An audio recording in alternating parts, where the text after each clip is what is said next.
और कोटा बूंदी प्रत्याशी ओम बिरला नामांकन दाखिल करने के लिए पहुंचे हैं। इससे पहले रोड शो की तस्वीरें हमने आपको दिखाई थी, नामांकन रैली भी की गई और अब नामांकन दाखिल करने का वक्त आ गया है। साथ में प्रस्तावक उनके, और सबसे पहले फर्स्ट इंडिया न्यूज़ पर तस्वीरें। ओम बिरला नामांकन दाखिल करने के लिए पहुंच चुके हैं। हालांकि नामांकन दाखिल करने प्रत्याशी पहुंच रहे हैं बाकायदा मुहूर्त के अनुसार भी, शुभ घड़ी के अनुसार भी।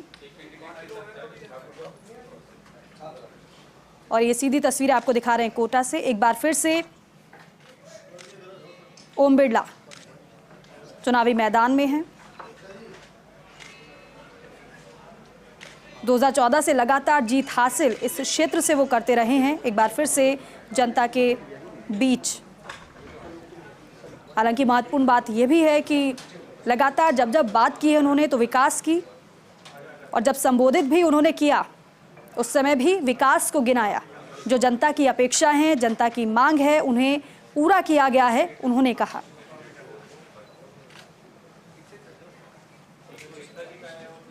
2014 से लेकर 2019 में भी जीत का मार्जिन बढ़ा। एक बार फिर से जीत का दावा उनकी तरफ से किया गया। साथ में मौजूद हैं deputy CM doctor Premchand Bairwa समेत अन्य।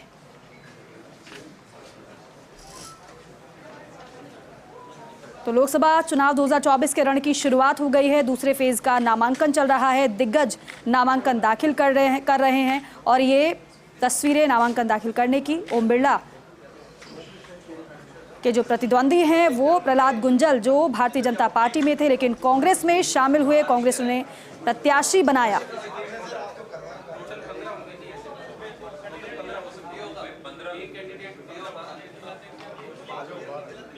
और अब से थोड़ी देर में ओम बिरला नामांकन दाखिल करेंगे।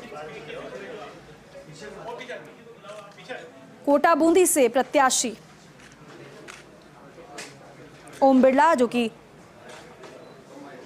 लोकसभा स्पीकर की जिम्मेदारी जिस तरीके से उन्होंने निभाई, और जब आखिरी सेशन था सदन का उस समय भी उनकी काफ़ी तारीफ भी की गई, उनके कार्यों की, उनकी कार्यशैली की। भंवर एस चारण हमारे सहयोगी हमारे साथ जुड़ रहे हैं, उनका रुख करते हैं। भंवर, अब क्योंकि नामांकन रैली भी हो गई है, रोड शो भी हो गया है, अब ओम बिरला नामांकन दाखिल करने के लिए पहुंच चुके हैं। बिल्कुल, ये सीधी तस्वीरें फर्स्ट इंडिया रिटर्निंग अधिकारी के कार्यालय से यानी कलेक्टर के कार्यालय से आपको दिखा रहा है, जहां स्पीकर ओम बिरला का जो नामांकन पत्र है जिसका सेट उनके वकील ने तैयार कर रखा है वो उन तक पहुंचाया जा रहा है। थोड़ी देर में औपचारिकताओं की पूर्ति करने के बाद और वो नामांकन पत्र रिटर्निंग अफसर को ओम बिरला देंगे। इसके साथ ही उनका औपचारिक रूप से जो नामांकन दाखिल होने का काम है वो होगा। लेकिन इससे पहले उमेश सिंह स्टेडियम के सामने आज एक जोरदार नामांकन सभा ओम बिरला की हुई और इसके बाद ओपन जीप में सवार होकर के बिरला प्रदेश सरकार के मंत्रियों, स्थानीय विधायकों के साथ पहुंचे हैं यहाँ पर कलेक्ट्रेट। और करीब करीब जो ये 2 से 2.5 किलोमीटर का फासला है इसको आधे घंटे में बिरला ने ओपन जीप में बैठ करके हजारों समर्थकों की भीड़ साथ चलते हुए और तय किया। और इस वक्त हम ये तस्वीर आपको दिखा रहे हैं जब वो नामांकन पत्र, अपना जो भरा हुआ नामांकन पत्र का सेट है वो रिटर्निंग अधिकारी डॉक्टर राजेंद्र गोस्वामी को इस वक्त वो सौंप रहे हैं। तो ओम बिरला इस वक्त अपना नामांकन दाखिल करने की जो औपचारिकता है वो करीब करीब एक तरह से पूरी कर चुके हैं। और इसके पहले जोरदार नामांकन सभा और रैली उनके कोटा में आज निकली है। जी भंवर, प्रस्तावकों के बारे में भी बताइएगा, कौन कौन प्रस्तावक हैं इस समय जो ओम बिरला के साथ हमें दिखाई दे रहे हैं?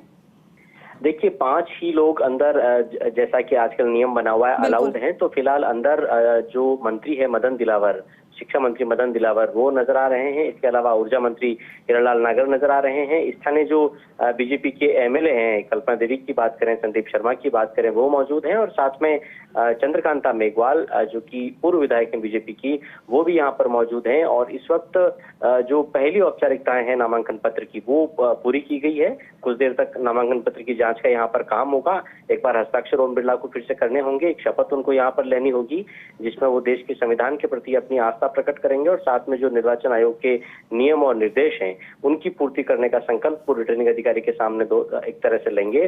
और इसके बाद उनके नामांकन पत्र दाखिल होने का जो पूरा का पूरा काम और जो औपचारिकताएं हैं वो पूरी होगी। फिलहाल उनको बुला लिया गया है सेट पर साइन करने के लिए, और ये तस्वीरें हम आपको सीधी दिखा रहे हैं रिटर्निंग अधिकारी कार्यालय कोटा से, जहां पर कलेक्टर डॉक्टर राजेंद्र गोस्वामी के सामने बिरला आए हैं और इस वक्त वो उसी शपथ को, जिसका मैं जिक्र कर रहा था, इस वक्त वो उसी शपथ को लेते हुए नजर आ रहे हैं।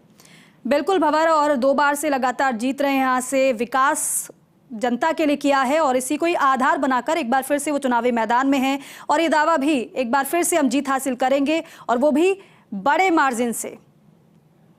बिल्कुल, आज जो वक्ता यहाँ पे आए हैं और साथ में ओम बिरला का नामांकन कराने के लिए मुख्यमंत्री भजनलाल शर्मा खासतौर पर कोटा पहुंचे, उप मुख्यमंत्री प्रेमचंद बेरवा ओपन जीप में भी लगातार ओम बिरला के साथ आज सवार रहे हैं, वो लगातार मौजूद है नामांकन के समय भी ओम बिरला के साथ। इसके अलावा भाजपा के प्रदेश अध्यक्ष सीपी जोशी पहुंचे थे, मंत्री किरोड़ी लाल मीणा पहुंचे थे, स्थानीय मंत्री और विधायक तो मौजूद थे ही ओम बिरला के साथ। सभी ने यही कहा कि जिस तरह से भीड़ उमड़ी है नामांकन सभा में, उसे देख करके और ऐसा लग रहा है जैसे ये नामांकन सभा नहीं होकर के और ओम बिरला की कोई विजय सभा हो। तो कह सकते हैं कि बीजेपी प्रत्याशी ओम बिरला ने आज एक बड़ा जमावड़ा लगा करके और कांग्रेस प्रत्याशी प्रहलाद गुंजल ने जिस जोर शोर से अपना नामांकन दाखिल किया था, अच्छा खासा जमावड़ा, अच्छी खासी भीड़ उनके नामांकन की सभा में जुटी थी, उसका एक तरह से उन्होंने जवाब देने का प्रयास किया है और उससे बड़ी भीड़ जुटा करके उन्होंने और अपना नॉमिनेशन दाखिल किया है। उप मुख्यमंत्री प्रेमचंद बेरवा और विधायक संदीप शर्मा के बीच इस वक्त ओम बिरला बैठे हैं, उनके साथ ऊर्जा मंत्री हीरालाल नागर भी हैं,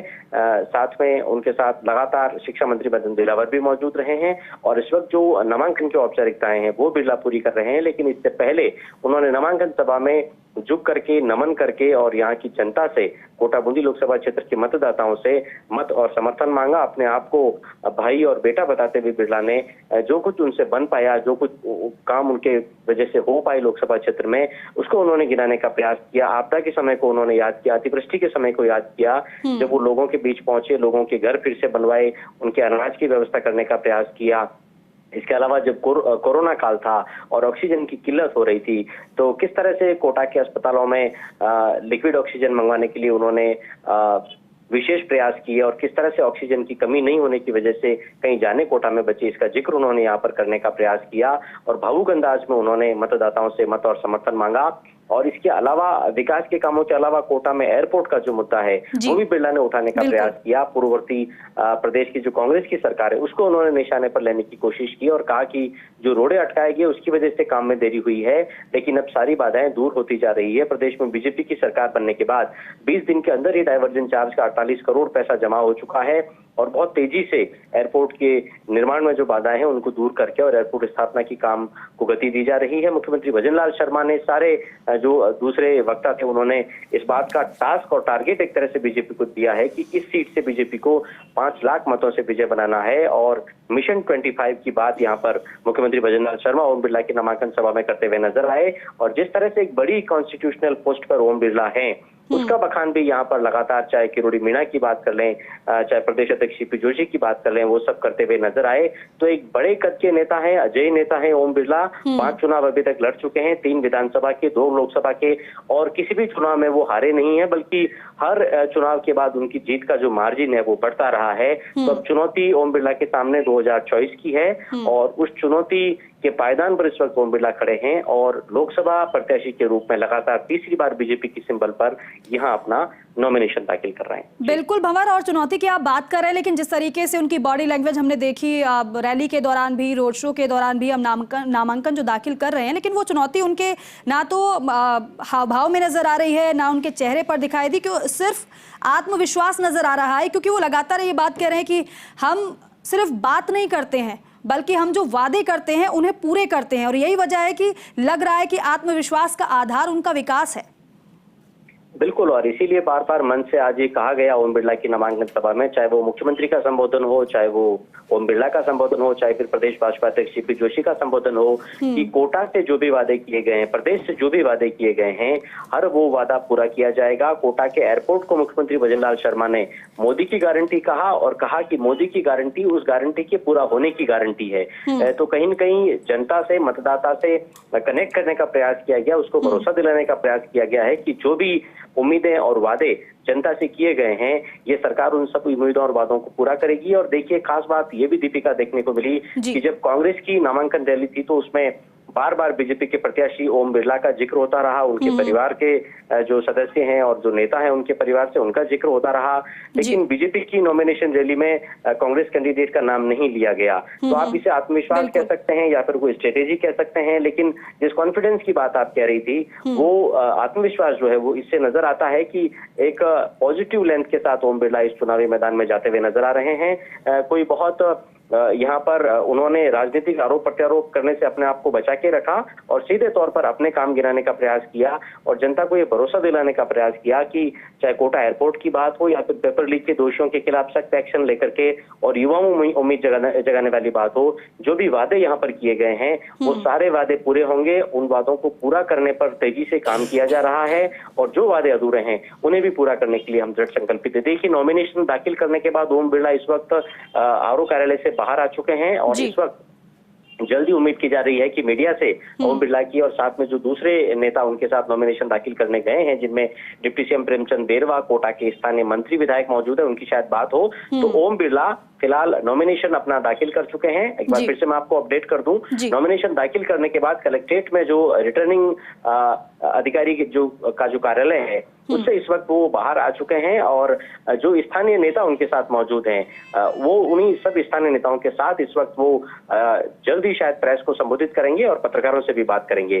तो नामांकन सभा उनकी हो गई है, रैली उनकी हो गई है, नॉमिनेशन ओम बिरला का हो गया है। इसके बाद अब वो मीडिया को क्या कुछ कहते हैं ये हम आपको सुनाने का प्रयास करते हैं। बिल्कुल भंवर, उसका थोड़ा ही इंतजार करना होगा क्योंकि मीडिया के समक्ष आ चुके हैं ओम बिरला और अपनी बात को रख रहे हैं। अरे यार,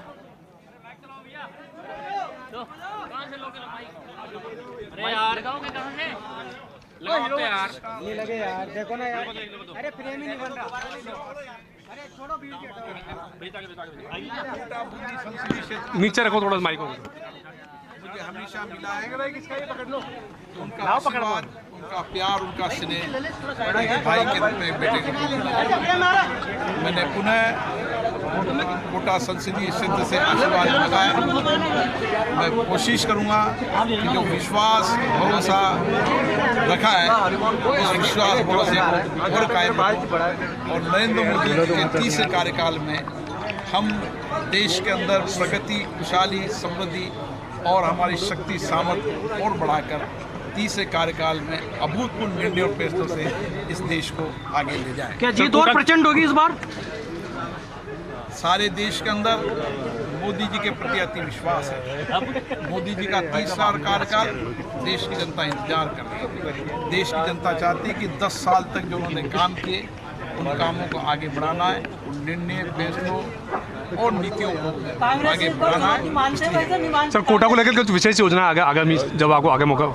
निश्चित रूप से जो काम कोटा के बचे हुए हैं, क्योंकि मोदी जी ने कहा है कि जो समय बचा है उस तीसरे कार्यकाल में हम और पूरा करेंगे और भारत एक विकसित भारत की राह की ओर बढ़े, इसलिए तीसरा कार्यकाल। कांग्रेस के लोग मैदान छोड़ के भाग रहे हैं, ये तो हम चुनाव नहीं लड़ना चाहते। किस तरह के हालात हैं ये? कांग्रेस के दल के हालात कांग्रेस से पूछो। मैं हमेशा ये कहता हूँ कि सकारात्मक तरीके से चुनाव लड़ना है। मोदी जी के नीतियों, कार्यक्रम, फैसलों जो 10 साल तक उन्होंने देश के अंदर जो परिवर्तन किया और भारत ने दुनिया के अंदर आज सामर्थ्य बढ़ी है, इसीलिए दुनिया के लोकप्रिय प्रधानमंत्री हमारे नरेंद्र मोदी जी एक गर्व है। राजस्थान में कितनी सीटें मांगते हैं? राजस्थान में सीटों को लेकर के राजस्थान में 25 की 25 लोकसभा सीटें आएगी। यार थोड़ा सा नीचे रखो, ज़्यादा बहुमत से और ज़्यादा मतों से बागी प्रत्याशियों को क्या संदेश देना चाहेंगे? ठीक है, हटा दो, लो छोड़ दी मैंने।